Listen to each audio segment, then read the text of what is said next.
in Ukraine. And it's time now for our Sunday group. Syndicated columnist George Will, Julie Pace, who covers the White House for the Associated Press, Republican advisor Carly Fiorina, former CEO of Hewlett-Packard, and former Democratic Senator Evan Bayh. Well, George, what do you think of President Obama's response to the airplane shoot-down? And even in the aftermath of this carnage, of this outrage, his continued refusal to provide military assistance to the Ukrainians, and at least for now, to impose any new sanctions on the Russians. Well, when the plane was shot down, the first reaction was that this marked a new threshold in international anarchy, because a non-state actor, meaning the insurgents, the Russian insurgents in the eastern Ukraine, had brought down from perhaps 33,000 feet a commercial aircraft. But there's no meaningful sense, Chris, in which these insurgents are non-state actors. They are appendages of the Russian government, supplied by them and, for all we know, directed by them. So in that sense, there's a gap between the president's rhetoric and what it is reasonable to infer about this. And the president's reaction is what we need is a ceasefire. What we really need is lethal aid for the Ukrainians to win the war that is being waged to dismember their country. Julie, as some of our eyes, we have a bunch of eyes on the White House, what are you picking up from the officials you talked to there? Why is the president being so cautious?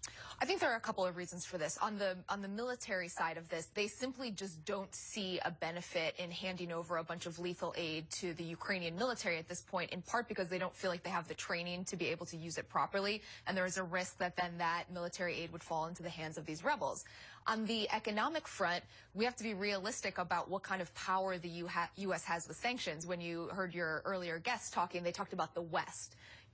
Europe has a much more robust economic relationship with Russia than the U.S. does. And really, a lot of the attention needs to be on the Europeans right now, because the Europeans have lagged behind even where Obama has been on sanctions. And so I think you're going to see a lot of pressure on the Europeans over the next week or two to at least match where the U.S. is on sanctions and then start a discussion on the full sector sanctions. But Carly, in his news conference on Friday, we didn't exactly hear the blaring of a trumpet, a call to arms and pressure on the Europeans. In fact, he started talking about, well, the effect on the global economy has been minimal. I mean, is that the right way to get the Europeans off the dime? No, it is not. And in my view, Obama should be doing three things. First, he should immediately stop talking to President Putin. And John Kerry should stop talking to his counterpart. In diplomacy, silence is a meaningful message as well. The only thing that Russia can do now is change its behavior. All of this talk, talk, talk. Second, unilateral sanctions that are as punishing as we can make them should be employed as a signal of our resolve. And yes, he should ratchet up the pressure on the Europeans. Even if the Europeans aren't going to go along with us? Yes, absolutely. Now, I happen to believe that the U.S. should have imposed some unilateral sanctions when it might have made a difference way back when Russia went into the Crimea.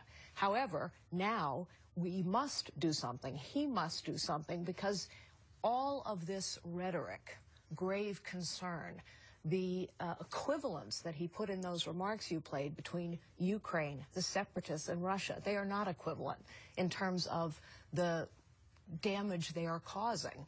All of that signals a lack of resolve. Senator Bayh, is President Obama being reasonable, presidential, or is he being timid? I think you've got to give him credit for coming out the day before this tragedy and calling for additional sanctions, attempting to be strong. The problem, Chris, is we're attempting to play an inherently weak hand. The Russians have strategic interests in Ukraine. They're always going to win a shooting war with the Ukrainians. The one weakness they have is their economy. We can only affect that some. We should do everything we possibly can to cripple their economy. But ultimately, we need the Europeans. They've been very feckless. This terrible tragedy, perhaps it will stiffen their spine to do things to weaken Russia's economy. That's really the only leverage we have. All right. We've got a little bit of time left, and I want to talk about one of the other big developments this week, and that is the extension of talks with Iran. I know, George, you've always been skeptical of negotiations with Iran, but I know that you're also skeptical about any other alternative. Is this a good decision or not to extend the talks till late November? It's fine to extend the talks, just so long as we're planning to put in place containment and deterrence of a nuclear Iran. The fact is, the United States policy has taught certain regimes the importance of having nuclear weapons. If Gaddafi had had them, he'd still be in power. If Saddam Hussein had had them, he'd still be in power. The regime is in power in North Korea because it's got them.